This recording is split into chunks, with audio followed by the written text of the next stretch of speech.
there's Anti-Misfits, One-Way System, and then Nico at the Preston, at the warehouse. Russell had called me and said, why don't you come and do Nico? What? Good God. And, oh God. Anyway, once I got Waves camera to come with me. He did the start, and I remember getting, Lou Reed and Andy Warhol. I remember the first album. I didn't get into it, but I got into it probably about 1970. I got to finish Nico, and we'll just sit down and we'll talk it through, about 20 minutes. And anyway, Martin Craven comes to me and said, I've got a book. What? Fucking... get it back to her. So he had to get it back to her somehow. And she just continued around it. Well, bloody hell, Mark. Good God. Anyway, that was very good. And we had a conversation then all about Plastic Inevitable and Andy Warhol, and it was a good thing. And it didn't get released until several years later. I think Alan Wise, the producer in Manchester, he sorted it. So you ended up having this conversation with her based on the fact that your friend had nicked her kind of diary. I didn't tell her. I didn't tell her. How did he end up with her diary in the end? I don't know. He's that. Fucking hell. Jesus. That's something. Was it worth the wait then, speaking to Nico? It was. I could talk to her.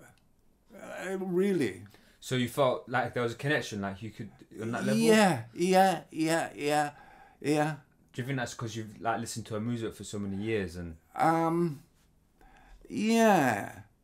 I knew about the Velvet Underground. Right, yeah. You're familiar. You knew who you were meeting, basically. Yeah. Tell us a bit about your experience at Ace Brixton, recording One Way System and GBH, because I know it was a bit unexpected, to say the least. It was a big thing, and I was stood on a chair in the audience, and or a table. I got Destructors, One Way System, and GBH. Fantastic shows they were. But unfortunately, when I listened to it, it was bloody unusable. Oh, really? Oh, yeah. Fuck, what am I going to do? And I remembered I saw this punk with a big thing on his shoulder. And he must have recorded it. And I went and I said, have you got all the recordings? And he said, yeah. I offered him £30 and, to pay for them if he'd send them me. And it was bloody marvellous. And I thought, I'll get what are they? Sony Walkman. Three basses to the left, three basses to the right. We got them the next few gigs. So that was the new addition to the setup? Yes. So before that, you were recording with a VHS camera and capturing all the audio with their built-in mics? Yeah, I think that didn't work. It's interesting you say that, because it just goes to show, just how much you were learning as you went along. Yes. Every bit was a learning curve. We just fell into the video market. We just learned it as we went along. So when did you guys actually buy your first camera? Well, about that time, after The GBH one in London. Yeah. Did you feel like things were starting to pick up? Yeah. It was worth the investment? Well, £1,000. Yeah, it's interesting because I think there's a lot of things these days. You know, there's a big, massive leap between where we are today with video, and where you guys began.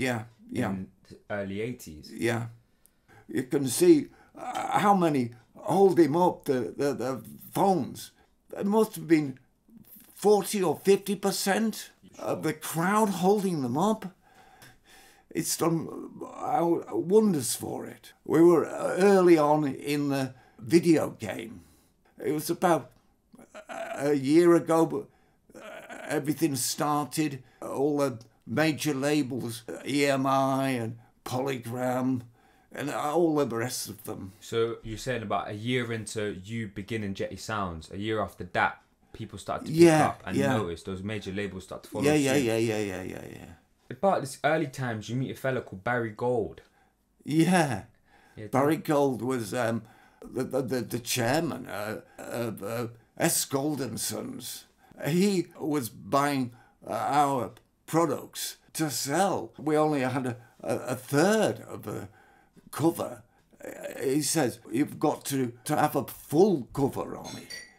It means you package it correctly.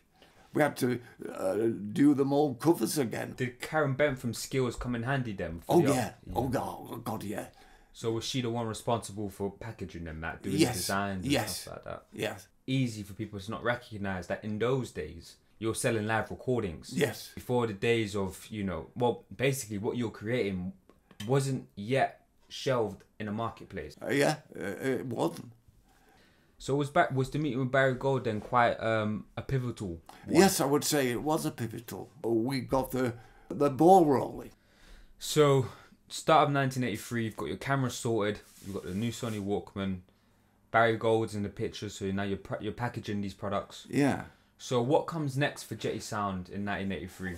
On one of Russell's shows in Carlisle, One Way System and Exploited, we didn't get a very good play of it, and so we decided to go again. We went to Palm Cove in Bradford, and fucking hell, it was a magnificent show with Big John Duncan playing guitar. Oh, fucking hell. I'd never seen anything like it, and they're still doing it. The start of that year, you did a lot of recordings, didn't you? Went around quite a lot of different places that year. Yeah. I've seen something along the lines of Punk on the Road. Yeah. Will you tell us a bit about that? It was just Punk on the Road, and there was a UK subs, GBH, Exploited, well documented. I was the first to realise that Punk and Disorderly, or loads of compilations. What we did with One Way System, they had a 3 cameras shoot in Manchester. We had them lip syncing with their album playing. It was very, very good, very good. But we didn't like it because it lost that real edge. Yeah. When we got GBH live at Stoke-on-Trent, 3 cameras, Cargo owned the studios. So this fella at Cargo had recorded GBH with 3 different cameras? Yes, and I edited it. I'd released it, so I released it. It was bloody good. Number 3 in the video charts. That was our first time. It showed us what 2 and 3 cameras could affect. So that was like the first taste you guys had of those multi-camera releases, was it? Yes. So did you then try and incorporate that same system in your setup? Well, the next chapter will come. To be continued.